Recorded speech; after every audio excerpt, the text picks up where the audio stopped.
Yep, good.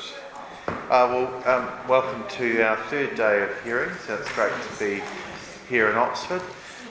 So firstly, we have our first submitter of Shirley Farrell. So Shirley, if you could come forward. Before I sit down, I would just like to pass this round. For those people who haven't seen the Wall Street Bridge of recent times, these are beautiful photos. Thanks, Shirley. If you could, we're live streaming today. We're live streaming. So is it live at the moment, or are we just recording? We'll be waiting for it currently, but it will be. Okay. So just Shirley, up to I see up to 15 minutes. So which is great. Oh, I'm sorry. Thank you. Sorry. Up to 15 minutes to present, Shirley, and if you could leave some time in there for some questions, it'd be great. We are on live stream audio today, so just to let you know of that. But thank you for your time, and we look forward to hearing your submission points. Thank you. There's been some considerable interest in the Wall Street Bridge, suspension bridge over the years. And I don't know how many people know the history, but I won't really go into that. But I think I was asked if I could spearhead a project to actually get it restored, and I think that was because I was involved with the restoration of the Oxford Jail, which is a great asset to Oxford. The Keep Oxford Beautiful Committee is still actually maintaining that.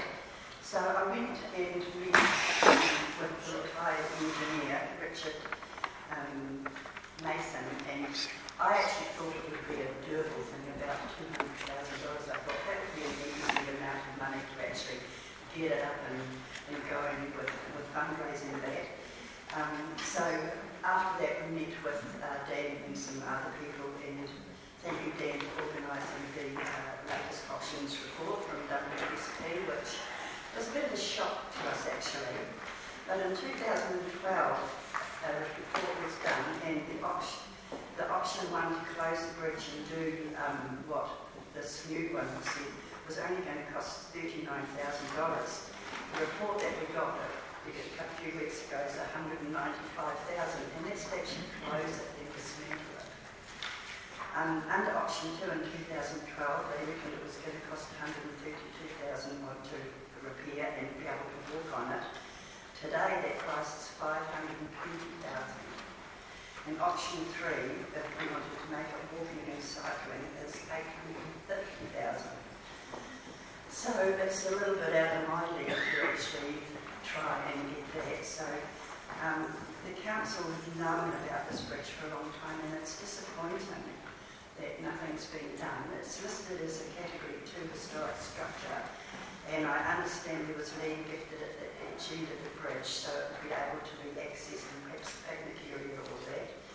I was told that people and workers in the area were still using it in the 1990s. When the river was inflated, and some of the school children used to go across the bridge and catch the bus to Western School. And I know that there was a lot of things happening in 2010 and 2012, but we can't forget about our heritage. And, you know, personally, this is what I'm going to say, I'm talking this as personal, I'm not talking it with anyone that hats on. You know, I'm disappointed that New Zealand seems to be helping on getting rid of some of our beautiful structures and heritage. I mean, you go overseas and you see the heritage. It doesn't matter if it's a broken building. It's there for people to see and to think about it. We've really got a duty here to look after our heritage under our control. And I do hope that there are no other heritage classified sites that are forgotten about or that have fallen. Sorry, Shirley, we're just going to swap the mics over and stop. It's not really loud. There we are. It's okay. Thank you. We are now left with the decision on what to do with it. And while it's the council's final decision and money that will determine the outcome, I do request that the council does have a community consultation process in conjunction with the Oxford Historical Society to determine what the outcome would be done. Now, since I wrote the Middlebury speech the other day, I actually came across, I've been working very closely with Bernard King's read from the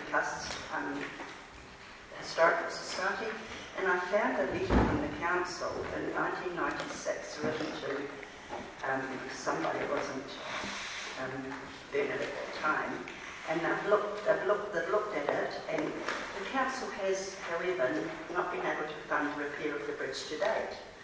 And they've got no detailed estimates or detailed engineering assessments that have been prepared.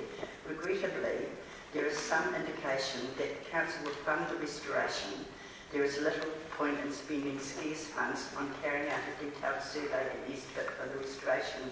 I do know that, well after amalgamation, some of the staff that were formerly at Oxford County Council actually repaired some of that building, the bridge, because for the children to still walk over it.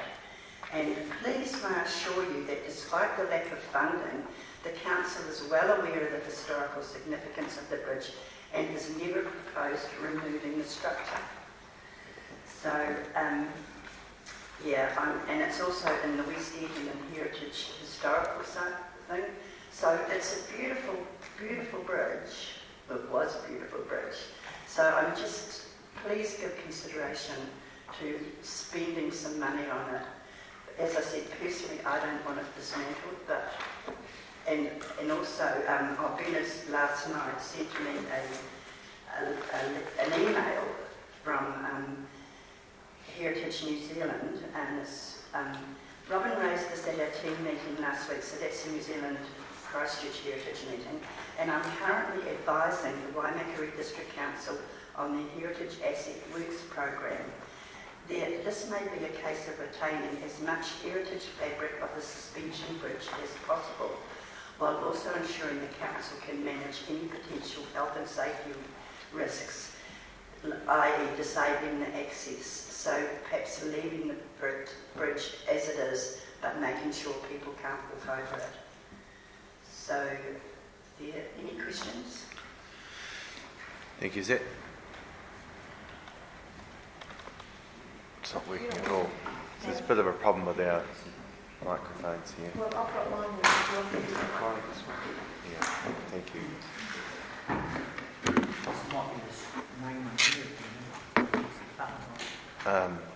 Doesn't matter. Thank you, Shirley. Appreciate your points. Is there any questions of colleagues? From colleagues? Councillor Redmond. Hello, Shirley. Thanks for your submission. How much use would this bridge get if it were to be repaired? I don't know, but I mean, with the way things are going with cycleways and walkways, I mean, maybe we could have a wide Makariri River to the Ranges cycleway or something. I don't know, but I mean, it may not get any use, but as long as it's still there and be able to be seen. I would really like the $850,000 to be spent. Further questions? Councillor Doody? Thank you, Shirley. This is very interesting. Proposal you put forward. It's really enough to take glasses off. I can't see it properly. And I really, it is important to restore our heritage as much as possible. And I'm just trying to work out ways in which we may be able to, whether it be council or outside of council money, looking at perhaps trying to find a way forward to do something with it. So, I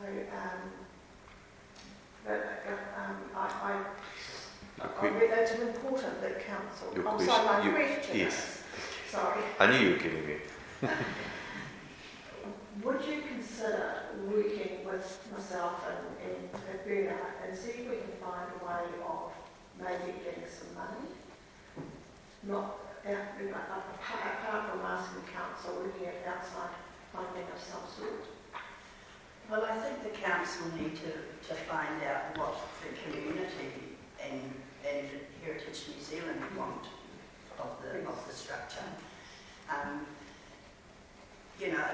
I was thinking you could sell boards and you could do all sorts of things, but I think that because it is owned by the council, it was gifted to the council council by the Wolf family. They need to work out what they want. I mean, if they had have started in 1996 and put a little bit of funding away for the next 25 years, we could have had a beautiful bridge. Thank you. Councillor Memons? There we go. Morning, Shirley. Thank you for bringing this to us. I wasn't able to make that meeting that you went out there, but I did actually go out with Mr. Mayor and Bernard the day before and had a look at construction myself. It really is in quite some disrepair, and it is a shame. I give you that. I just wanted to know, like with the three options that you've been given here with the WSP roof, for the replaced structure, are they talking about just completely replacing it, like all the heritage, and just reproducing it as a replica? Or is that what exactly does the replaced structure option entail? Well, I haven't really gone into that, but I mean, a lot of the stays and the towers and that, I believe that they are okay. A lot of the wood has rotted and trees are growing through it at the sides, and then the council actually went and got rid of a lot of the wood so that people couldn't walk on it. So I'm not an engineer. I haven't gone into the report very much. I just took one look at the money and thought, oh dear. No, I was just thinking that for heritage purposes, wouldn't trying to keep the historic parts of this bridge intact rather than replace them be a better option. Well, it could be, but I think it's up to the council and the community to decide that. Thank you. Further questions? Councillor Barnett? Shirley, you mentioned that your preferred option would be to actually fix the bridge at some point or make it look. Is that correct? Can you just clarify that for me? What your preferred option is? Well, my personal one, and that's only my personal one, I would like to be able to see it so that people could walk or even cycle across it, but that's just me. Right. It's a community thing, but as that email that Bernard got from the thing, I think they would like to see it there, even if you couldn't use it, be able to see it. So Bernard is still waiting for an answer because they were going to talk more about it, and we'll know more of what they actually want. So I just wanted to question when you say that keeping those bits there. I've got teenagers, and if when they see a structure like this, they'll have a go at doing on it even if it isn't safe. Do you see that there is a health and safety risk for people if the middle structure is kept there rather than being removed? I don't believe people climb on it now. I mean, it may be that you keep the towers and then you have an information board about what it looked like and the history of it. But that's not up to me to decide. It's up to I'm just asking for you. Yeah, thank you. Well, it does not. It's further questions. So thank you, Shirley. And it is an important matter, and there will be a report that comes through from staff. Certainly will follow up the response to Bernard as well. But I agree. I think it's a conversation with our community board and council about its future before we make any decisions on it. But yes, I saw the report. Was certainly horrified with the costs where it's sort of inflated to, and it's a shame it's got to this level, but we need to work on a way forward. So thank you for raising it, and thank you for speaking to it today. Thank you. Okay, so next submitter is Tedron. Ted.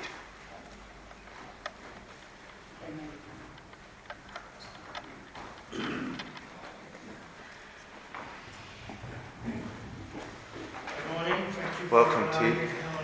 Just before I do, up to we've got for you to 15 minutes, and you joined. Good morning, welcome. And just to remind you, we're on live audio stream as well. So if you could just click the button there, thank you. Here we go. Look forward to hearing your submission. Thanks, Ted. Thank you. I would just like to ask, first of all, that if there are any questions of me, I've taken my hearing aid out. I get an echo in here, and it's very difficult to hear what your questions may be. So I'll try and be as lucid as I can be, but I hope that you can bear with me a little bit. And I cannot read my notes, so I cannot refer back to it. Sorry, However, Kay, sorry, the mic's not working at the top. No, sorry. oh, The system is, we're having a few technical issues this morning. Well, Hold on a minute, we'll just, there we are. Thank you. Thank you. What I would like to say is that with regards to the submission from the blind, low vision and senior citizens and concerned parents, we have been following up these submissions over a number of years, 5 years now, and asking that the council consider a speed reduction through the main area of the township to enable local residents to be more able safely to access crossing the roads using the pedestrian crossings. And this situation is actually not diminishing. We have quite an aged population in Oxford who need to access both sides of the road, from the pharmacy, the supermarket, the medical centre, and all of those community assets like the cafes and the shops. We have also got a situation where we have an increasing amount of heavy traffic coming through the main street of Oxford. The combination of those things are that when we are trying to access across the pedestrian crossings, it is increasingly more intimidating. I realise that for people who are more mobile, much younger, it is not so much of a problem. But in Oxford, and with the businesses being in this confined area and needing to access them and needing to participate within the community, we're finding it increasingly difficult and fraught. For the simple reason that the traffic is coming through in the main at the maximum speed or only just a little below. We know that the council have taken on board and have done speed monitoring, and the average is just a little under the 50 k's. But that also does not allow for the fact that there are some that are going over the 50 k's. It is a mean speed, so therefore there is that.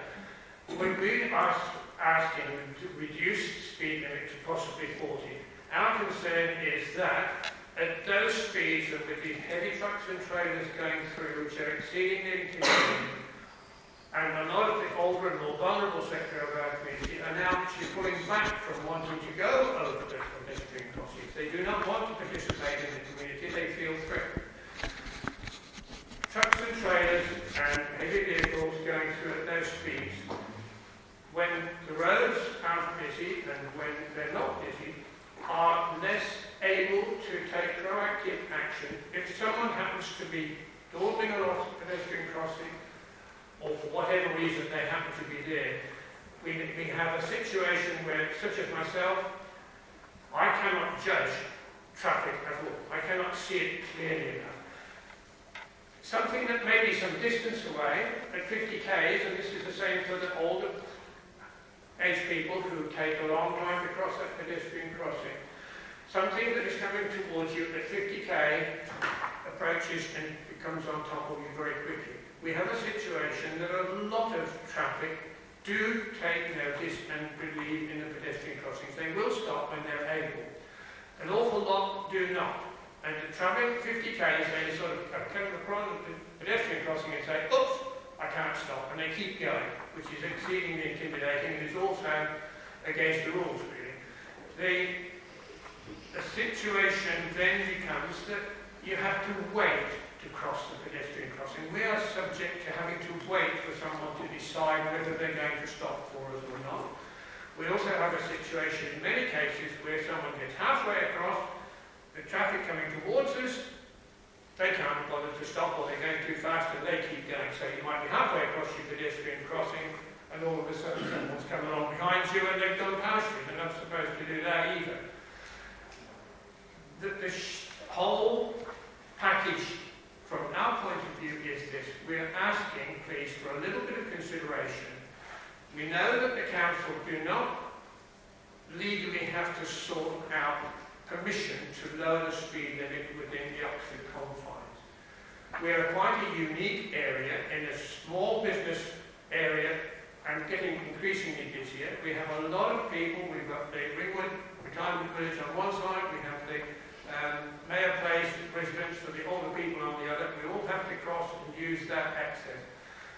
We cannot safely judge it. It's really intimidating. And we're just asking, is it not possible, please, to consider that you would reduce the speed limit to 40 km? This would give traffic, on-through traffic, a much, much better able to assess the situation as they're approaching those pedestrian crossings. It would give us, if we are on the pedestrian crossing at that point in time, a little bit more time to safely cross over without having to worry about vehicles coming and intimidating us coming down the main street. Now, I have asked many, many people, I've talked to many people around Oxford, and they will tell you how many near misses they perceive during a working day. And it's quite considerable if you actually make if you take the trouble to question people in Oxford residents. I have actually taken the trouble to discuss or to ask all of the businesses within the confines of the town centre, and there are about 12 that I've spoken to. They have all said they would be very, very pleased to see a reduction in speed. With the traffic accessing from the supermarket, from the side roads, and the through traffic, it is an exceedingly busy and potentially more and more dangerous every day that we come through. So, again, I'm afraid that's all that I can say off the top of my head. I would like to say too that the Waimakariri District Council, we are members on the Waimakariri Access Group, the disability group, liaises with the council. We're talking about these sort of issues constantly. So far, we haven't had a very, very suitable response with regards to Oxford. The Waimakariri District Council also uses in its publicity the fact that they have now signed up to the UNESCO Age-Friendly Communities. This also takes into account people's of age concerns within the community. So that is another reason why we're asking, please take all of those issues on board and consider it. We have met up with numerous people from the council over the years for site meetings, not always being acceptable, but whatever. At one of those site meetings, one of the members of the team that came out to visit us slightly sort of disingenuously said, well, if you're so concerned about crossing these pedestrian crossings, why don't you wear a high-vis vest? Which I thought was a little bit nonsensical, really, and is a bit demeaning. So, taking all of those issues and concerns, and the fact that we are, as a public in Oxford, exceedingly concerned. I know that mothers and parents with young children too are very concerned with their children being able to cross these pedestrian crossings.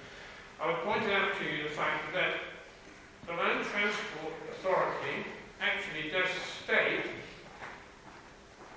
that vehicles approaching pedestrian crossing should be travelling at a low enough speed to be able to observe that the public are going to cross on the pedestrian crossing, and therefore must be able to slow down and be able to stop to enable the people to cross over. I spoke to a lady yesterday, and I wasn't talking to her about me coming here. She's on a mobility scooter, but she does have low vision but has to access the township, and so she's able to come up. 3 vehicles totally ignored her because they were travelling at speed through the pedestrian crossing. 2 days previously, she says, she was at the supermarket and wanted to cross. She got halfway across and some vehicle came up behind, couldn't be bothered to slow down and stop and just carried on through behind. sort of response from the traffic users is not good. So we're asking the council in this instance, please put the aged, the community at large, put their responses over, they're the vulnerable people, the pedestrians, over and above the needs and aspirations of the transport people. I would ask also whether the council has had lobbying from the transport users. We have the Fonterra and all those ones coming through. We have the lobbying trucks. We have the stock. Putting their view to say, well, we do not want it to be slowed down. It is a very difficult one, I realise. We're not asking for a big lot, but 10K will give all of us a little bit more time and opportunity to be aware of where we are, where we're at, and for people to take the necessary action to slow down, stop, and make it a safe community. Thank you very much. Thanks, Ted. And could I just say before, there may be some quick... Can you hear me okay? Can you hear me? So what we're about to go through our district with some speed reviews. And because of the number of submissions and I'm aware of the public opinion, I've asked our rating staff to include this area again for a review. So that'll be happening in the near, not too distant future. So just to let you know that we have asked our staff to again consider it. As an authority, we don't have the sole decision on speed limits, but we can design the process working with the NZTA and other bodies. But just to let you know that will happen, and when that does occur, we'll make you aware of that so you can speak to that as well. We'll certainly include your submission and the other submission points in that process, but we'll let you know when that happens and be happy to make sure that we come out and hear the community's opinion on that. Okay? Excuse me. Yes. At the beginning, I asked, because Ted brought a support person who Yes. on behalf of the parents, so can she just have a few minutes? Yes, that's fine. Yeah, I'm very happy for that. Yeah. Okay, so I'm Maria. Maria, could you just put the mic near you? Sorry, we're having a few issues with the mics here this morning, so I'm sorry about that, but there's very little we can do about it. It's a technical issue, but if it clicks off, just give it another click. Okay, so I'm Maria. I've lived in Oxford for 15 years, 16 years now. I'm an ex-ambulance officer. The concerns that have been raised from parents of speed in the Oxford Township, as a lot of you know, we have untitled amount of trucks and trailers, logging trucks, transport trucks. I'm going to rattle off about 10 of them for you. A lot of these guys are on their phones when they're coming through Oxford Township, so they're not. As a professional truck driver myself, you're coming into Oxford, you've got a pedestrian crossing in the centre by the supermarket. Coming in from this way, you've got to look at the hazards of what's going on around you. You've got till intersections, you've got flags outside businesses, you've got plantings around the pedestrian crossings, you've got cars coming out of the supermarket. Then you might have a little 5-year-old kid standing at the pedestrian crossing. You're not going to see that until you're right on top of it. These logging trucks, dare I say it, I followed one the other day. He was still doing 68 k's when he was coming down from the West End. I slowed down to 50. By the time I got to the supermarket, he'd gone around the corner by the cemetery. The speed that these trucks and a lot of cars are doing is, it's going to cause someone to be killed. There was a pedestrian hit in Lower Hutt this morning. The chances are, you don't know what's around the corner. But if we don't look at reducing the speed in the township now, there is going to be a death. There are a lot more kids. And for Ted, not being able to see that well, you've got the people from the retirement home across the road from the supermarket. Those people are terrified. They see these logging trucks flying through and they're like, how the hell are we ever going to get across that road? They've witnessed it. Cassandra and I, we've done a petition outside Cafe 51 for the fire siren. For 3 days we sat out there for like 8 or 9 hours I tell you what, I don't know how many times I nearly needed my first aid kit. The close encounters that happen. You know, it's easy to say, oh, I sit and watched a pedestrian crossing for an hour and nothing happened. There are certain times of the day when the logging trucks come through. There are certain times of the day when people are speeding to get their kids to school on time. For us, if you want us to do a petition, I'll go ahead and do that. I could guarantee you I could get a hell of a lot of signatures to get the speed reduced. I would like to actually see the actual pedestrian crossings raised.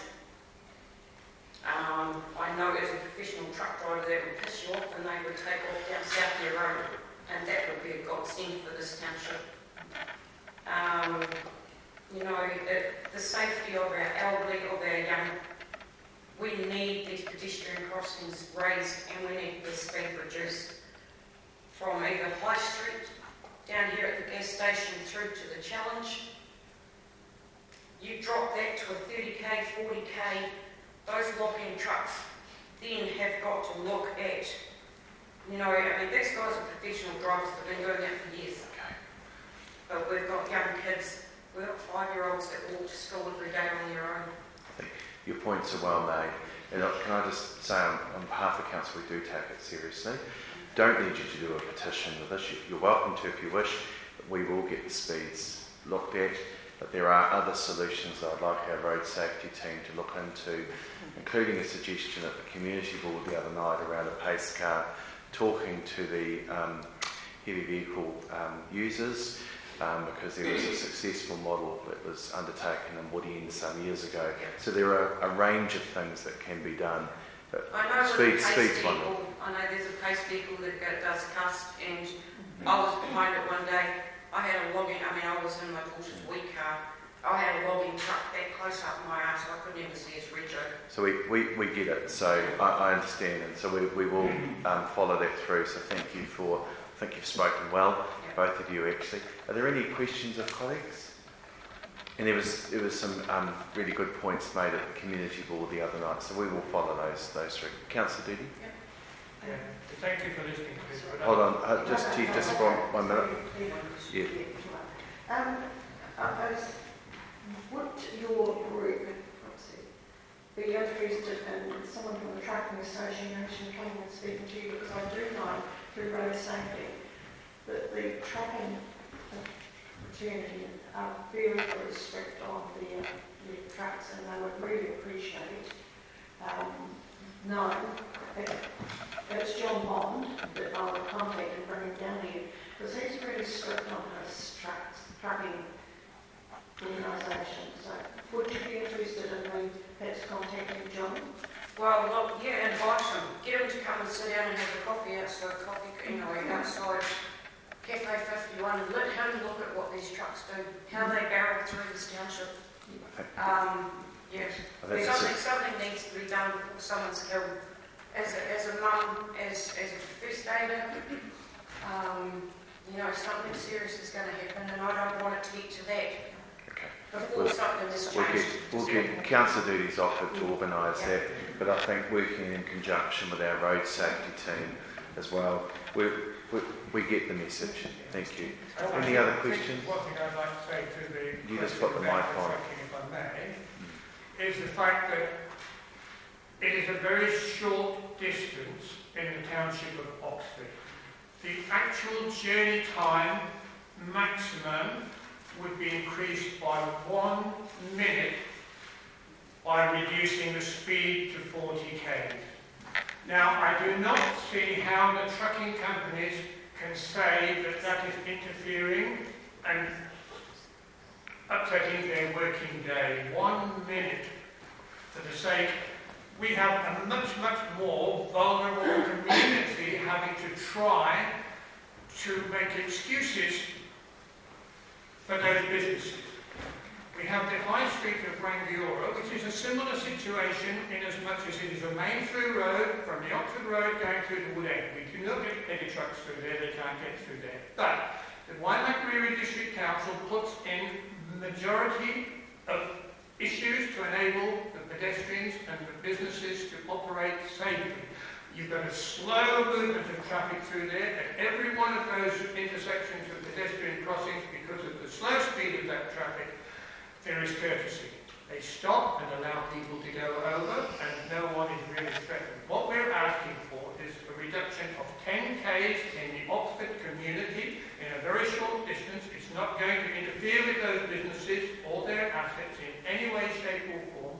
All it's going to do is make it a little safer for the community in Oxford for all of those concerns, and enable us to go about our business and enjoy the amenities within our own small little business community. Thank you, Ted. So thank you very much. Thank you, Ted. Thank you, Maria. We appreciate your time. Your points have been well made, and we will be back in touch with you about our next stage in the process. But in terms of our hearing process, we will be considering submissions towards the end of this month, and in the month of July we'll be releasing our decisions on that. So just to let you know in terms of this process, but the speed review would take a different process outside of the LTP.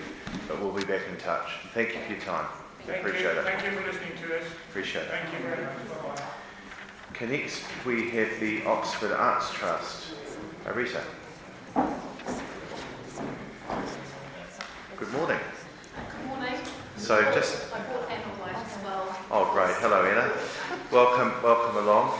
Just on the mics, we are on live audio streams. If we could use that, so that there are quite possibly people listening at the moment outside that would love to hear what's being said this morning, and also we're recording it. So just click the button, and you've got up to 15 minutes. If you could leave some time within that for questions, I might give you a bit of an indication of about 10 minutes on, if that's right with you. Thank you.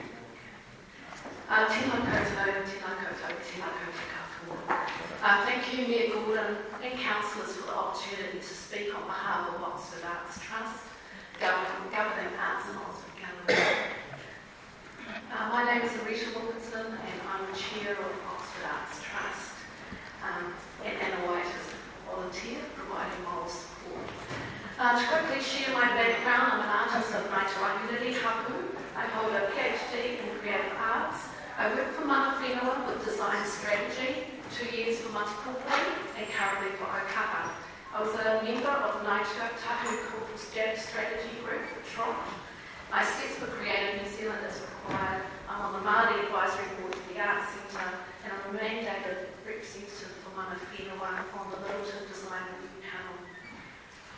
Our not-for-profit arts gallery values the strong community and council relationships grown over the last 10 years. The governance of our trust has benefited from both Mayor Gordon and Kevin Bellsley's guidance. The YWDC Recreation Grant is an annual staple for our operational costs. WD Creative Community supports our workshops, and the Oxford Ahoka Community Board have contributed to our facility. Thank you to you all. It is because we're so interconnected that Oxford Arts Trust can see more opportunity for arts, culture and heritage in the draft long-term plan. So for my oral submission to emphasise the things I think are most important, I will focus on how the gallery can help the council to achieve its community outcomes, the opportunity for council to increase its supports for arts, culture and heritage, what support OAT would like to see in the district, and specific support Arts in Oxford would like to request to do this work. So it's great to see a strong emphasis on community outcomes in the draft LTP. The arts community are uniquely well positioned as partner to help council deliver community outcomes to Waimea communities. Creative New Zealand has the compelling evidence through national surveys that confirm these well-beings. Engagement in the arts improves the lives of New Zealanders. Distinctive and dynamic New Zealand arts reflect the diversity of who we are and grow our reputation as a creative nation. Engagement in the arts strengthens whānau communities and society. The arts sector contributes to prosperous and resilient communities. So generally, taking part in artistic and cultural activity can increase social cohesion, help people to create networks and find a sense of belonging. This benefits our physical and mental health, creates a more highly skilled workforce,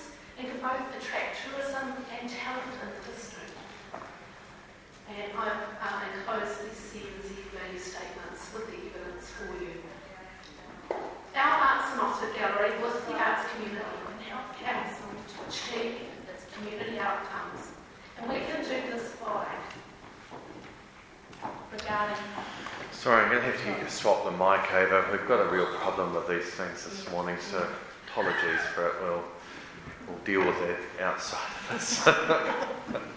might be a long-term plan submission to replace that. Feel free to edit in if you'd like. You go for it. Yeah. What's gone on? You can I'm so good and nervous I can't look. No, look, you're doing. Reggie, you're doing amazingly, and we love what you're saying. So thank you. It's great. So look, our arts philosophy gallery with the arts community can help council to achieve its community outcomes, and we can do this by regarding public spaces. Page 2 of my submission. We can assist with public realm design opportunities to create buildings that are useful and meaningful. We can help identify integrated art opportunities to tell the unique stories of our people and region with public programs to increase visitation of public spaces.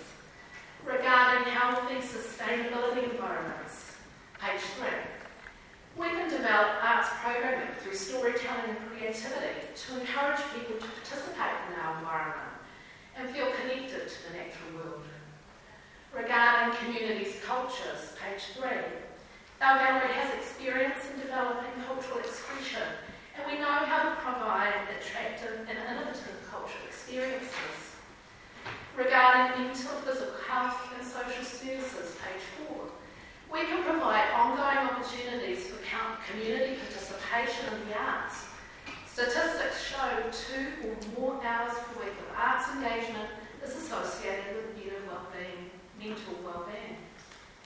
Regarding businesses in the district, our district has a rich source of artists, practitioners and creative entrepreneurs. We can help the council understand this economic value of this cultural market, give more visibility to the sector and provide support. Regarding opportunities for learning and being informed, page 5, we can provide the cultural centre and art specialists of the creative industries for applied learning to complement educational facilities and libraries. Regarding distinctive character of our takiwā, page 5, we have the relationships and networks to develop and celebrate narratives of our takiwā, including histories built over or untold.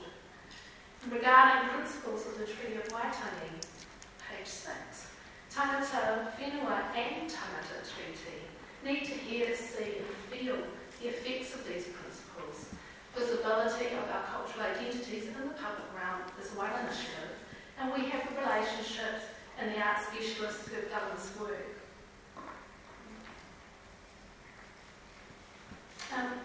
So what is the opportunity for council?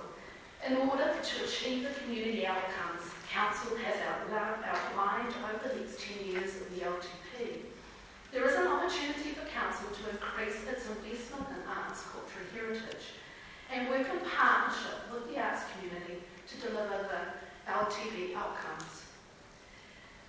There are skills and expertise in our district. On our trust board alone, we have the skills in art policy, strategy and review, arts funding, and arts investment review, arts experience with youth, design consultancy, environmental art, and architectural solutions. But many groups and organisations are largely volunteer-based. 7 trusts in waimakariri are working in the arts, culture, heritage sector and contributing to community well-being. More support is needed to make this work sustainable and deliver outcomes to more of the community. What support would OAT like to see in the district? Regarding decision making, page 2 to 3, OAT would like to see the establishment of an arts, culture and heritage portfolio as an additional key responsibility of council, and that roles within council are created with an arts focus. The arts is critical to the wellbeings because it can contribute across most of the community outcomes of the consultation document. In addition, OAT supports the initiative of an arts, culture and heritage strategy as a clear framework for council. Having experts in the arts sector ourselves, our gallery would like to contribute to the strategy through consultation and review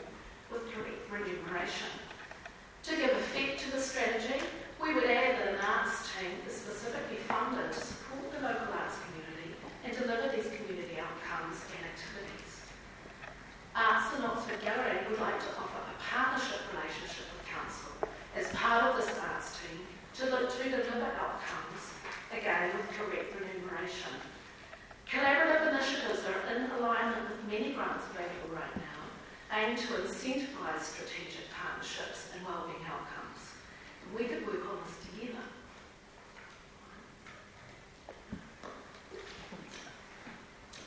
What specific support would we like to request for the Arts in Oxford Gallery?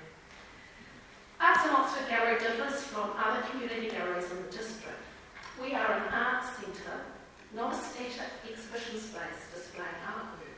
Our focus is on increasing community engagement to foster creativity with audiences, but also actively developing the arts sector so it can grow. Our project Open House is one successful example where we developed artists to create their own workshop resources, to teach, to make a living, and we have an online video useful for COVID. So to deliver community outcomes, Arts in Oxford Gallery now needs the relationship with council and funding support. Art directors in New Zealand confirm that cultural arts centres like ours can only be supported through national and regional government funding and grants. The volunteer model is not sustainable, and profit-making business models are incompatible for these social outcomes. Our skilled core team can't continue to do this level of work for nothing. Our trained workers are fatigued and have no security. Our gallery needs protected paid staffing to deliver community outcomes. The specific support we need. Number 1, we'd like our competent admin staff supported so that they can continue to provide robust operational assistance for our Arts Centre and voluntary team. And this equates to the 1.0 FTE position, increasing to 2.0 within 3 years. To deliver, number 2, community outcomes and extend these further into the region, we would like you to support our arts team, composed of Arts Engagement Strategy Lead, Arts Project Manager and Arts Curator. And this would equate to a 1.5 FTE position for the first year, initially, increasing to 3.0 within 3 years. Critically, number 3, we ask for a partnership with Council to secure long-term investment funding and art project funding for those asks. Funding the Creative New Zealand, Ministry of Culture and Heritage and Rana Foundation. The arts, culture and heritage sector has come of age and needs to be recognised and valued for its contribution to the growing waimakariri district. Arts in Oxford Gallery can help Council to deliver community outcomes to waimakariri communities. We would like WDC to give us financial security for our arts centre for 10 years so we can make a positive outcome, a positive contribution towards an empowered community that is connected, healthy and prosperous. So thank you for your time. Thank you, Rita. You made your points really well. Just a couple of things as Arts, Culture and Heritage portfolio. That is something that we're, I've had some draft terms of reference prepared. I have someone in mind on our council, Councillor Blakey actually, that may take up that, but that'll be a matter for council to decide, and it would be Councillor Blakey's job, if the council agrees with that, to help develop a strategy in that space for our staff. So just to let you know that those things are in train at present. Questions from colleagues? I think you've put your points really well and succinctly, and we appreciate the clarity of your thinking, and also the work that the gallery does do. You in particular, I think, are doing an excellent job, and your team there, and the quality of exhibitions you're getting at the gallery are fantastic, which is really putting it on the map. So you've certainly taken it to the next level, and we appreciate all that you and the team are doing. And we'd like your help to take it to the next level. Indeed, we understand. We're here to help. We understand. Thank you so much. Arita, we will be considering on submissions in the later part of this month, and in the month of July we'll be in a position to communicate those. So just to let you know of our next steps. So thank you for your time this morning. Thank you both. Thanks, Emma.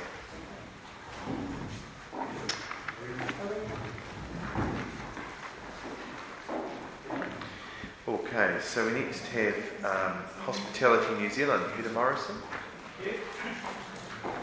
It's like you might have someone we recognise, Bob, as well. You've employed him, have you? No,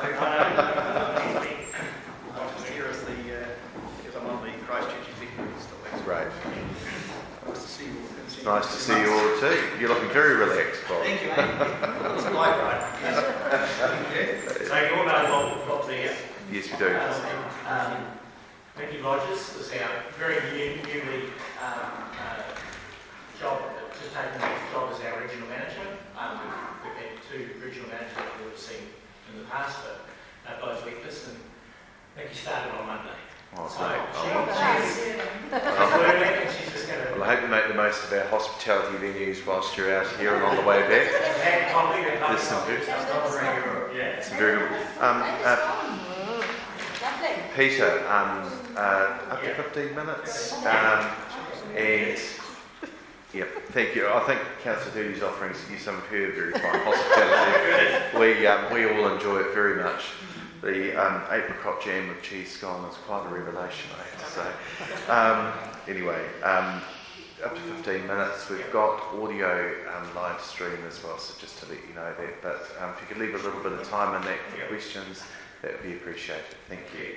So I'm Peter Morrison, and I'm the president of the Canterbury branch of Hospitality New Zealand. I'm also a board member of the New Zealand board. And Hospitality New Zealand is a member-led not-for-profit organisation, and we represent approximately 3,000 businesses throughout New Zealand. And in Canterbury, we represent 350 businesses, but that include all over Canterbury. So we present to 5 different councils: Christchurch, Waimakariri, Farrell, and Ashburton. So we probably the branch that has most councils that we deal with. Thank you for letting us talk to you today. It's great to come up with a lovely trip up here from Christchurch. It's fantastic. You're welcome anytime. Very welcome. We actually looked at buying property up here. But we didn't go in. So we're 190 years old, Hospitality New Zealand, and we advocate on behalf of the hospitality and tourism sector. And we have a Chief Executive, Julie White, who's based in Wellington with our national office in Wellington, and we have a team of 7 regional managers located around the country. We talk about the board of management, and apart from us, there's another 19 local branches throughout the country. As you know, rates is always an issue, and in these COVID times, any commercial rate increase is going to cause stress to our members throughout your region. Hospitality New Zealand urges caution around rates increases. While we are supportive of your projects, we do not think businesses should carry an unfair portion of the rates bill. A differential is not fairly distributing the costs that cover council operations and amenities, and many times offer more value to residents than they do to businesses. Infrastructure funding. Local councils in some parts of the country have recognised infrastructure funding as a significant issue and are working towards change. Some councils are looking at targeted rates, while others have been openly criticised funding and investments options put forward by the government. In 2019, you'll know that the Productivity Commission undertook its report into local government funding and finance. The report recommended better use of existing tools and central government funds should be enough to close the tourism funding shortfall. Given the small scale of the funding gap, introducing new funding tools will incur significant implementation, administration and enforcement costs, and is unlikely to result in a net benefit to councils. We endorse those sentiments. Rather than introducing new tools that target specific sectors, councils should make better use of existing tools to achieve their goals. Hospitality New Zealand believes a consistent and fair nationwide approach to the funding of core infrastructure needs to be introduced. Hospitality and accommodation sectors are viewed by some local councils as an easy source of funds by targeting rates on commercial businesses or implementing bed taxes. Hospitality New Zealand opposes the introduction of the bed tax as it targets only those staying in commercial accommodation. It's interesting that on the ZB this week, Minister of Tourism Stuart Nash stated on Hoskins a number of times that under his watch there will be no bed tax, but he did not leave out that councils could do it on their own accord. So that was very interesting. I If a targeted rate or visitor levy is deemed necessary, Hospitality New Zealand believes that these must be broad-based taxes and ensure that they're appropriately designed, are fair and equitable to those contributing, have community support and are used only for initiatives that benefit to the best visitor economy. Alternatively, these funds must be ring-fenced and used for the benefit of those contributing to the fund. However, Hospitality New Zealand's preference would be for any funding tourism infrastructure to come from a centralised pool. Hospitality New Zealand recommends further considerations given to implement the Productivity Commission's report findings. Prior to COVID, tourism was struggling to maintain the social licence in communities, in particularly infrastructure pressure. Tourism growth was placing on some regions. We recognise that tourism and hospitality use and benefit from a wide variety of mixed use infrastructure. We now have a real opportunity to resolve some of those infrastructure issues and prepare for the rebuild of our sector. Targeted rates, I'm repeating myself here, but it's very important. Targeted rates in tourism or B taxes concern our members who assert these unfairly place a burden of funding infrastructure and promotion on just one part of the tourism hospitality industry. I always refer to it as the butcher, the baker, candlestick maker. Everyone makes money out of tourism. It's not just the hotel or the restaurant or the bar. It's everyone that supplies the hotel, the bar and the restaurant. Everyone that comes into the city or town, taxis, etc., they all make money out of tourism. So it shouldn't be the tax, not just go on outside of the industry. As ratepayers, businesses oppose increased rates to fund basic infrastructure they may not receive direct benefit from, i.e. infrastructure for the freedom campus. We would prefer to see central government funding infrastructure where local councils are unable to fund it themselves. Resonates well. Your market testing, you can keep going with that one. They need to be fair and equitable, and all businesses who will benefit from further infrastructure development should contribute. Local alcohol policies will lapse. We are very happy with the waimakariri, what they've done over the past few years, and administering it very well. Bob, did you want to say something? No, I know that it's part of the submission to talk about LAPs, but really our LAP, as an operator or an ex-operator, is working pretty well for us out here. I don't think there's any major dramas. I know we went through the 6-year review recently and got a couple of things to tweak, thank you, and it's good. I think now that we've had the policy in place since 2012-13, most operators are quite comfortable with the way it works, and I think in general it's been very good for the district as well. So we'll skip through that. Let's go for it. Thank you for the compliment. Yes, well, there you go. Yes, but just with what Peter mentioned, as far as the big taxes and things go too, if I can just, before he continues, just to recap that, because the Motel Association is now part of Hospitality New Zealand as well, I just want to reiterate to you guys, and although I own a motel, I know that hospitality in general has struggled a little bit since COVID, certainly during COVID we struggled a lot. But coming out of that, the motels in particular, and not that we have a lot of motels in waimakariri, but those guys are really, really hurting. You hear about motels making millions of dollars in Auckland. Thank God we don't have that situation down here.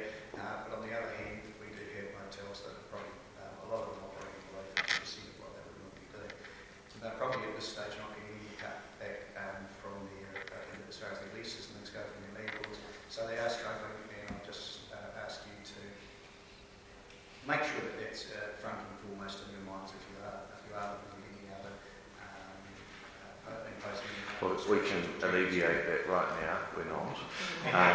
But you might just be interested, I would be interested in, because I had a number of the motel operators contact me during the COVID period and post concerned about their revenue and where things are at.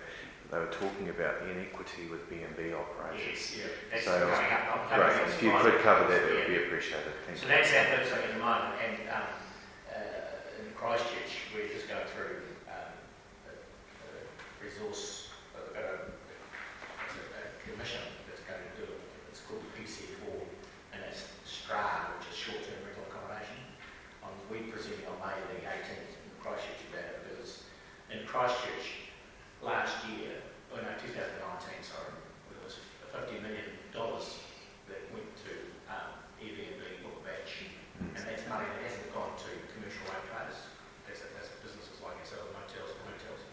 So it is a major problem, and you'll see in my submission. I won't read it all out to you because it's quite long. There's been a significant growth in short-term rental accommodations through providers such as Airbnb and book batch. And we're not against Airbnb. We think it's good, but it's got to be a level playing field. And as you see here, traditional accommodation operators are seeking a fair playing field with regard to commercial versus non-commercial rates and regulation. These STRA operators do not require the same building and operational compliance, and therefore do not attract the associated costs that commercial accommodation providers do. However, they do benefit from things like tourism promotion, which is often funded from the tourism and accommodation sector. And STRA operators also have a big impact on the communities they operate in, contributing to housing shortages, noise impacts and loss of community. And it states how much New Zealand is lost to the commercial. They've been paying commercial rates, employing staff, paying taxes for many, many years. It's just not a fair level playing field.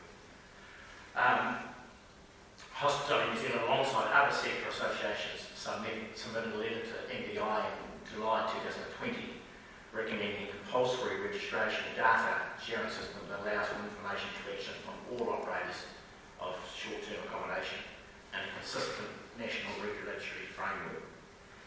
Hospitality would welcome the opportunity to work with you and related parties to define commercial accommodation in your area in a way that captures people who are benefiting from STRA house living on a commercial level.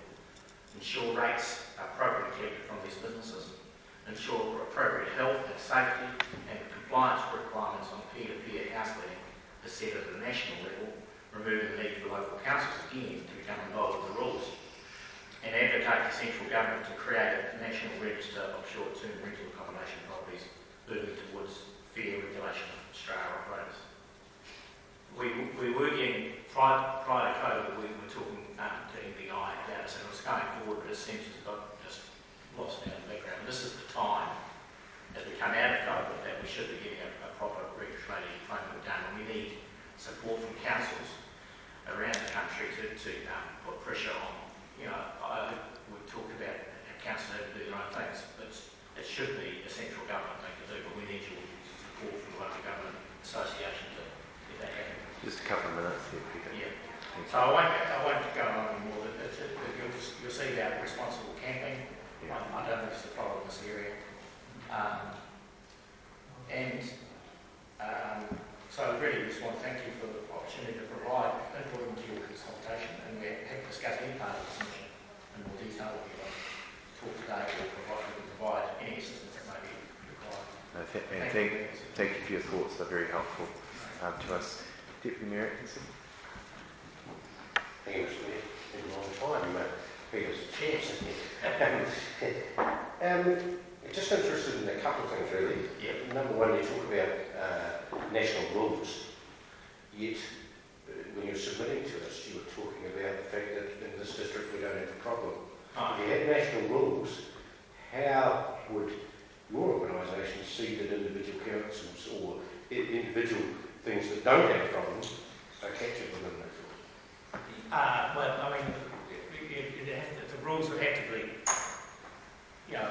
cover the basic things. And I mean, there's always going to be local council having their own little policy for it, but we don't want, we don't want to have a rule that says you've got to say the bars that says like some councils want to bring in closing at 10 o'clock at night. So if it's a tourist in New Zealand travelling around, one of these in Dunedin, he can drink till 1 o'clock in the morning, and then he comes to Timaru, it's only 10 o'clock. We're only 5 million people. We don't need to have separate rules, and that's just an example. But that's what I mean about having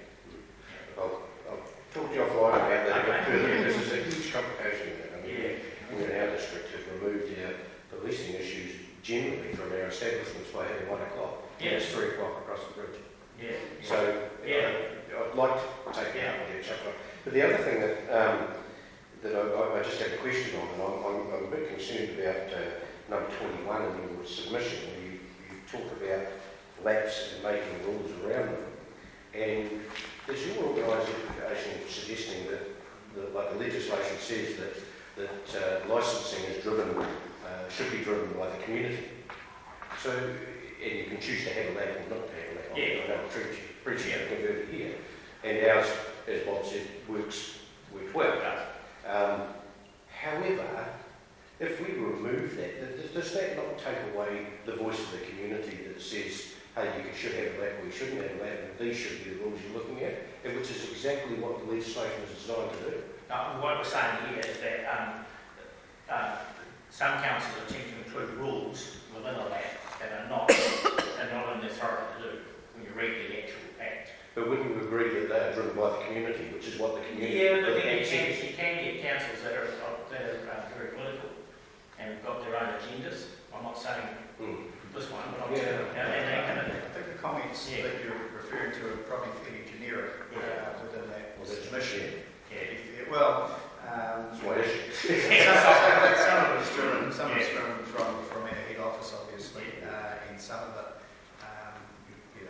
may not apply. Yeah, that's why we said at the outset that we're very happy. But I mean, as far as the LOP goes, we are happy with what we've got here. It's totally different, as you say, from what's across the bridge. But again, they wouldn't be happy with that there because it's a slightly different population mix and, a big CBD and the rest of it. So they've got other issues to contend with. So I do agree that local input into LAPs is good. I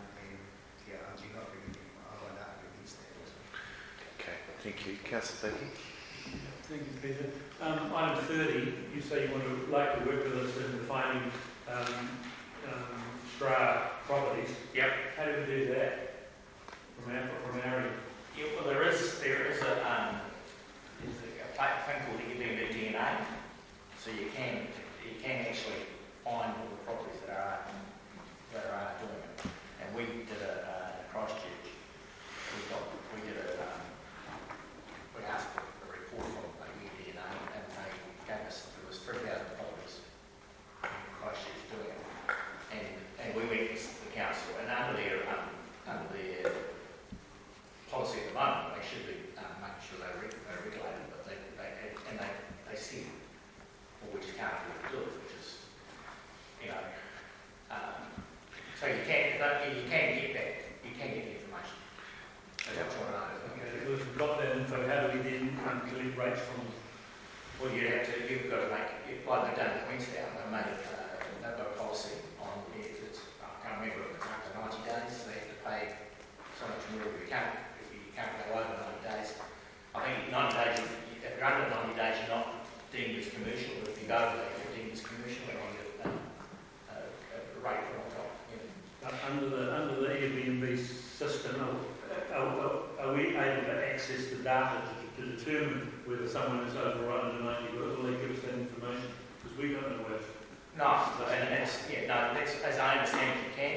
And what happens, this is what we did in Dunedin, is that it became self-policing because the people that in the residential area and also commercial operators, motels in those areas, were regulated and they would tell. So once it became self-policing, once people knew that, well, they've been looked at.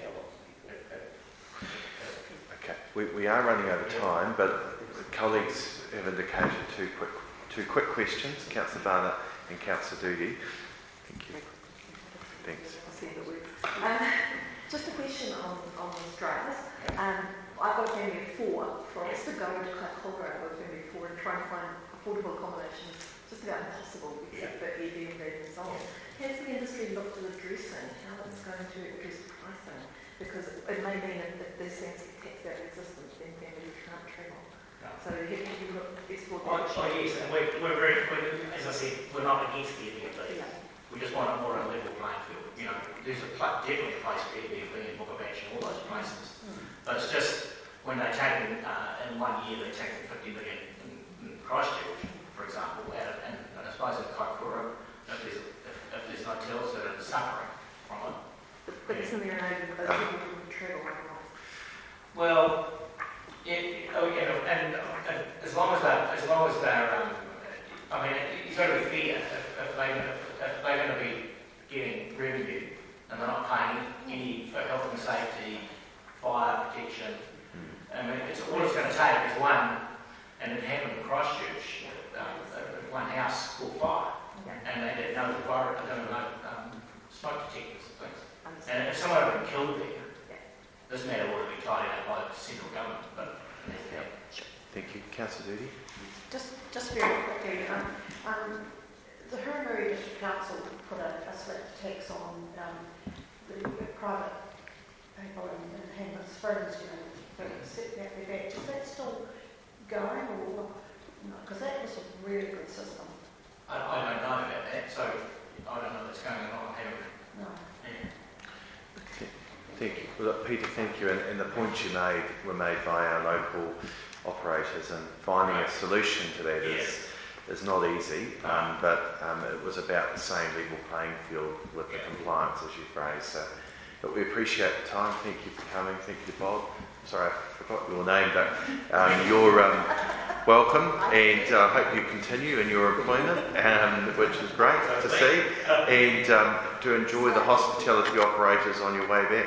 Bob knows a few good places around the district, so I'm sure he'll introduce you to those. Thank you so much. Thank you for your time. Thank you.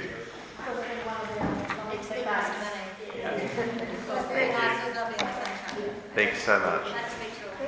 Thank you. Next we have Linda Pocock. You're welcome to join as well, Chris, if you wish. You're welcome to join up at the table if you want to. All right. Thank you, Linda. We appreciate your time. We've got up to 15 minutes here for you, so don't have to use all that time, but that's available to you. And if you could allow some time for questions, I'll give you an indication about 10 past if you're at that point, so we may be able to ask some questions there. You are on live audio stream as well, so just to let you know. So if you could just use your mic as you are. For some reason it seems to keep clicking off, so staff will try and keep an eye on that, but if you see it, you could just give it another press. That would be great. Technology's got a mind of its own. It does. Thank you. Welcome. Thank you. I have handed in a copy of my considerations. Thank so you. You will have this. We do. Hopefully. Yes. Available later. We will have all read it, so. No, you won't. Oh, this is your latest one, right? This is my latest one. Okay. It will be circulated to us. Thank you. I don't like to think I've got enough reading matter. Thank you. That's it. Okay, thank you very much for inviting me here. COVID has been a wake-up call throughout the world, not just here in New Zealand. There is uncertainty about the economy, certainly as the previous speakers have said, and whilst New Zealand appears to have fared well, it is not the time to embark on big projects, I feel, that are both costly and add to the carbon footprint of the Council. The projects you have in mind will not bring universal benefit to your ratepayers, who would be happy to know that their basic services are secure and that existing major projects are on track for a satisfactory and audited conclusion. The Sports Centre has required a major loan that requires servicing at ongoing cost to ratepayers for years. You have added the prospect of supporting the Rangiora Tennis Club to upgrade their facilities, dependent on their club raising the contribution. If the tennis courts are to be a drain on this 10-year programme and not slipped under the wire, ratepayers will need to know. This 10-year plan could be more reassuring if we were informed how well you fared on the previous one. On your previous consultation, for instance, I recall there was some $30,000 earmarked for weed control. And I realise that this is something which aesthetically may have to be considered. But if it is an ongoing expense, it doesn't seem to have been included in this budget. And now the data on the damage done to human health and the vital microbiota of the soil from from glyphosate-based herbicides is mounting up. You cannot deny it. You really need to be looking for an alternative. There's no doubt that sea level is rising and coastal regions will be at risk. The cost of building on land that is likely to be inundated in 20 or 30 years should not be carried by the inland population. These properties will at some time become uninsurable. Has the Council considered its potential liability as the grantor of building consents? Pegasus and similar coastal regions will be one such area. Their design was driven by aesthetics, not common sense. An attractive entrance to the estate does create an attractive entrance, but in the event of a hurried evacuation, it could be lethal. To make the Council responsible for the cost of a community facility in an at-risk area is not prudent, even if it is marginally better placed in Ravenswood than the Pegasus Township. Surely the developers should be footing the bill for community facilities as part of their consent conditions. Improving roading in this area would better serve the population and should have been part of those consenting conditions for the development. A wood end bypass is probably a national project as it involves the state highway, but planning to further develop housing and the need for increased traffic flow would seem wise, especially if subsequently the bypass makes the whole positioning of the bypass more difficult to locate. Then coming to traffic and parking. If the proposals you make for park and ride and the extension of public transport are successful, there should be fewer cars looking for parking in the township. The land designated for the car park could be much better used to provide very high need, high density accommodation for those people who currently have to commute into town to work. I like the idea of your civic centre as a gracious place to work from, but is that what your ratepayers really want to pay for? They already have access to the facilities you tempt us with: museum, art gallery, performance area. The additional office space indicates you're planning an increase in staffing levels. In the event of these being essential, and to release the old council chamber back to its original pre-COVID room, additional offices could be provided at a fraction of the cost alongside the existing buildings outside the library. If you really want a prestige project that will ultimately save ratepayers money, invest in a plastic film recycling facility, thus lowering your landfill costs, providing secure, long-term employment for the very valued team of workers, and enabling an income from other neighbouring authorities and manufacturers. Then I come to the issue of Three Waters, where clearly it does mean a loss of control for the council. But it seems likely that the whole business of collecting water, treatment, delivery and disposal of the water over the whole of the South Island's lifeblood should be collected under one umbrella group, as it is, in fact, in most EU countries, because it breeds efficiency. No one owns water, but we all need it. And the provision of the infrastructure that delivers it and removes the contamination all costs, separate from the issue of ownership, which is not in dispute. It can be better managed if there are no breaks in the organisational responsibility for it. The recent problem with lead contamination demonstrates expensive upgrades of the infrastructure are long overdue, because the existing management has had to be responding to emergencies without the wider funding required to complete the review of the whole system, which is now ageing and suffering from seismic movement. Redundancies will almost certainly be taken up in the workforce of the new organisation.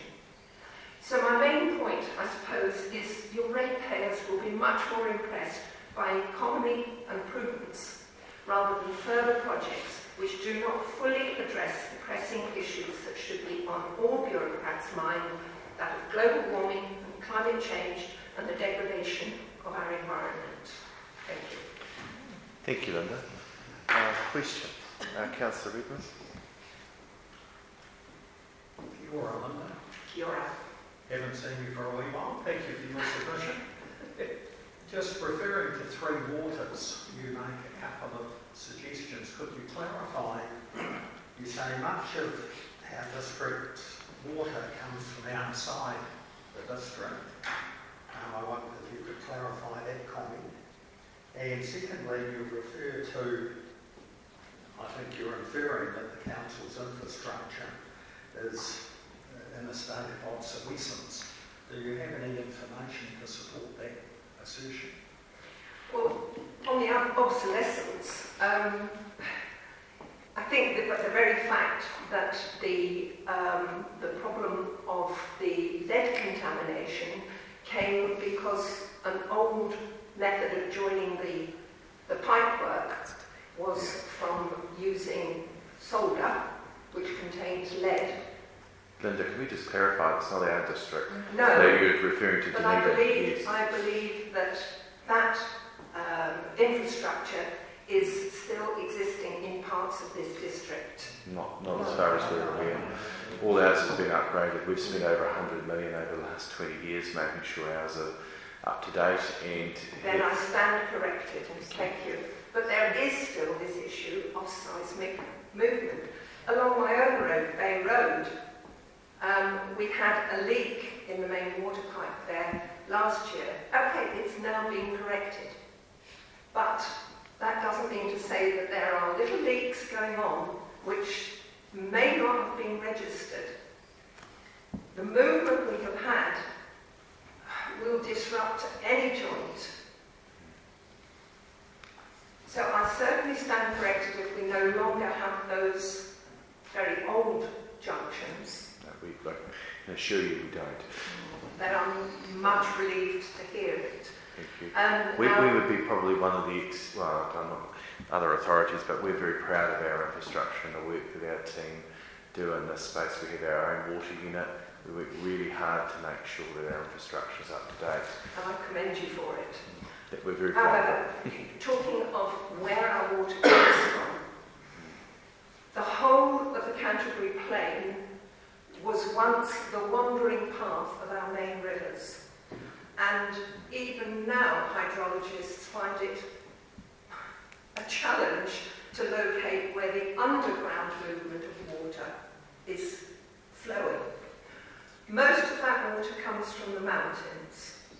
And the hydrologist that I heard speak some 2 or 3 years ago said that water was fairly secure in its delivery. But the one thing that was going to be a threat with drought conditions and climate change were the hillside, lowland sources. So rivers like the Ashley, served by lowland hills rather than the mountains, are almost certainly going to dry up in the next 10 years. And this was information from ECAN's hydrologist.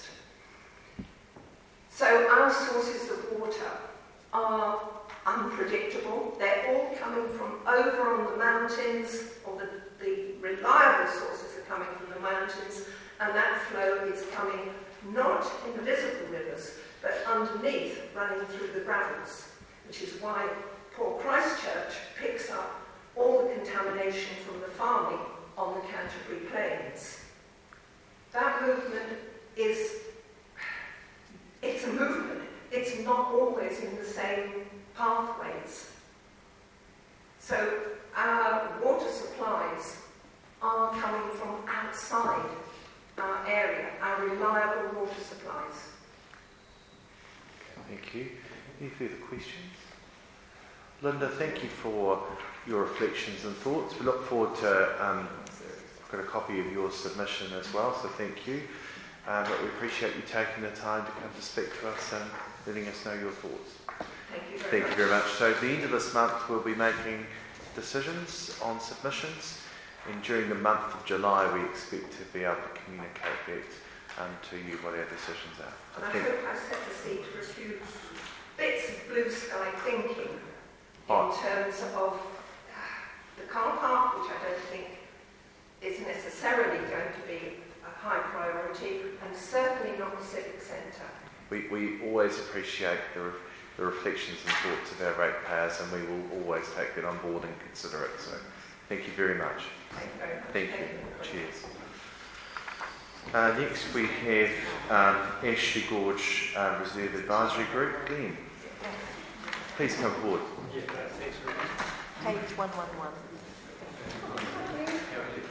Thank you. It's in the you're saying 111. 111 in the Rangi or okay. It's not 116. All right, thank you. So up to 15 minutes with an opportunity for some questions, just to let you know you're on audio live stream as well. So thank you for your time. We look forward to hearing from you.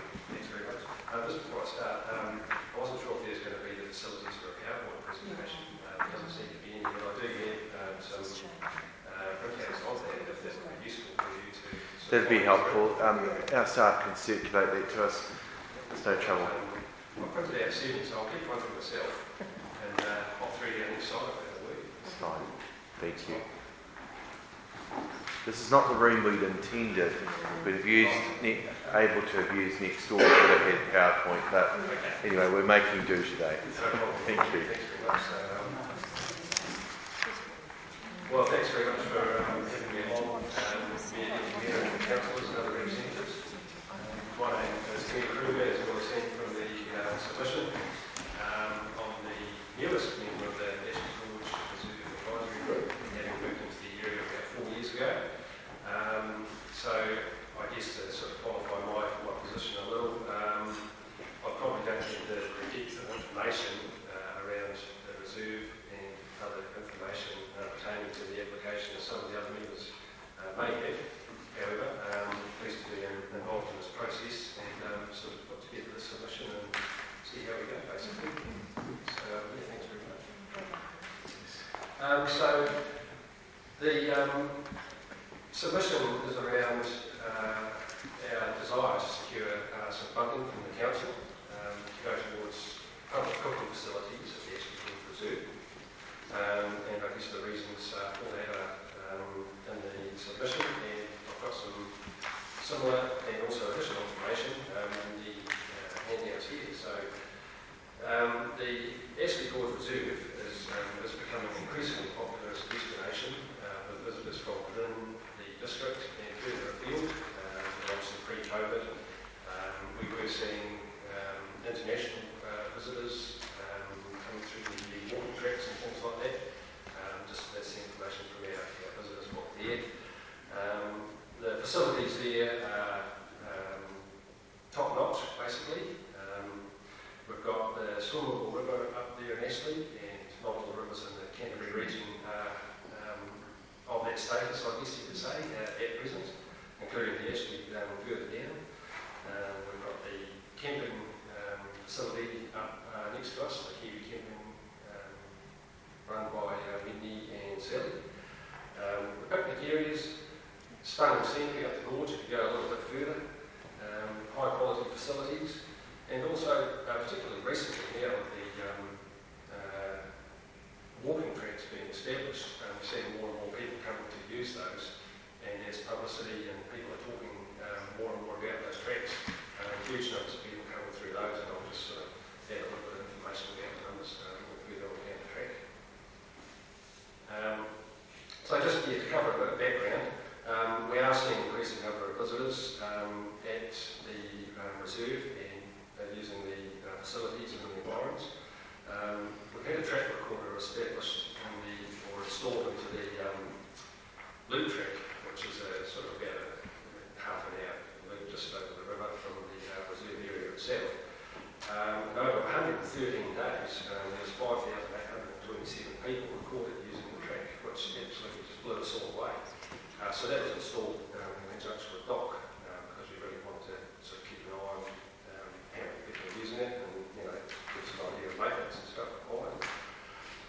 So that works out to about 18,000 plus people a year just using that loop track, which is staggering really.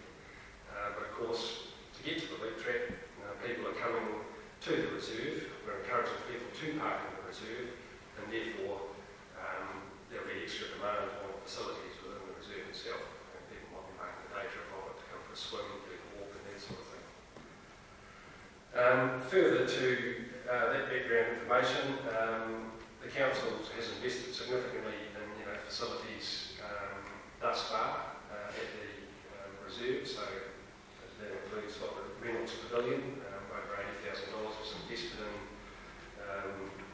renovating, I guess, and providing that facility. It's got information and signage and things on it.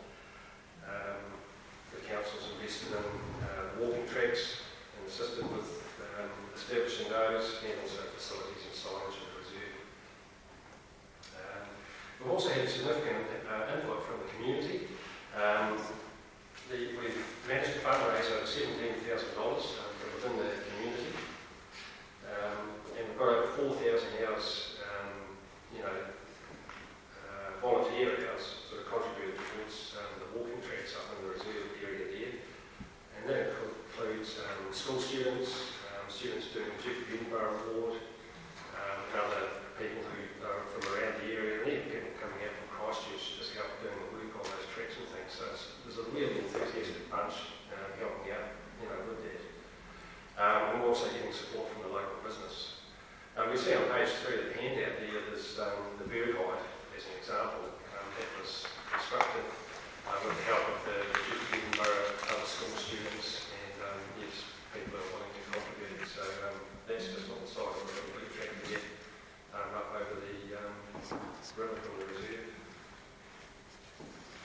One of the key aspects of the submission is around safety, and we have had members of the advisory group observe people cooking in the reserve area, so down on the Williams Flat, but they have been using open fires and also charcoal fires, which, as we know, are a bit of a no-no. I noticed even today, actually driving out here, that the fire risk is still on very high, so they're 3 to 4, if you like, even right now. So we want to encourage people to get away from using that type of cooking, but we do want people to be able to cook. That's sort of a bit of a key way of having a picnic, I guess. You can throw a banger on the barbie after you have a swim. So we don't want to encourage people to use unsafe methods of cooking. And of course, as per the pergola and concrete pad area in the bathroom at Oakham, we think that it would significantly enhance the reserve itself as well. So it's a pretty good looking facility they've got down there at Oakham. Yes, I'm just moving on to page 4, the final page of that handout there now. So that covers off the project cost, which I put in the submission initially. I don't think there's any need to probably run through that in detail if you're happy with the information that's in there, but of course I'm happy to take questions on that. But I've just put a picture in there from a brochure which we were provided there from the supplier of the barbecue. So that's the double barbecue that we're sort of looking at putting in there rather than a single one, just because of the numbers that we are actually seeing in the reserve on certain days, particularly with what we did down there. And just to clarify, it would be an electric barbecue that we're looking at putting in there. So there's not the issues with keeping up on top of gas sort of maintenance and that sort of thing itself. And there is electrical supply in the reserve area at the moment for the water pump and toilet lighting facilities, etc. So that's really the guts of our submission. We have done this as a group, and I've had the help from the group putting the submission together. So it's not a solo effort by any stretch, and we're all in behind it, and hoping that we can enhance the Williams Flat area of the reserve and make it a bit safer for people, and the increasing number of people that come and visit the area. That's great. Thank you very much. very clear what you're looking for, and on behalf of the council, thank you to the advisory group for all the work that you do. Fantastic. Thank you. Questions of colleagues, firstly Councillor Dooley, followed by Councillor Ward. I just would like to say that I'm not a member of the advisory group, but I do go out and listen simply because of... Absolutely. You're a local councillor, it's to be expected, yes. But thank you for letting us know that. Thank you. Councillor Ward? Oh, good. I think it's a great idea. I just wondered whether, my question for you, have you sort of approached Lions or Mitre 10 for assistance with the pergola and perhaps the table to maybe save some costs? We haven't, as far as I know, we haven't approached them or had a formal response if that has been done. So I don't think we've done that at this stage. Okay.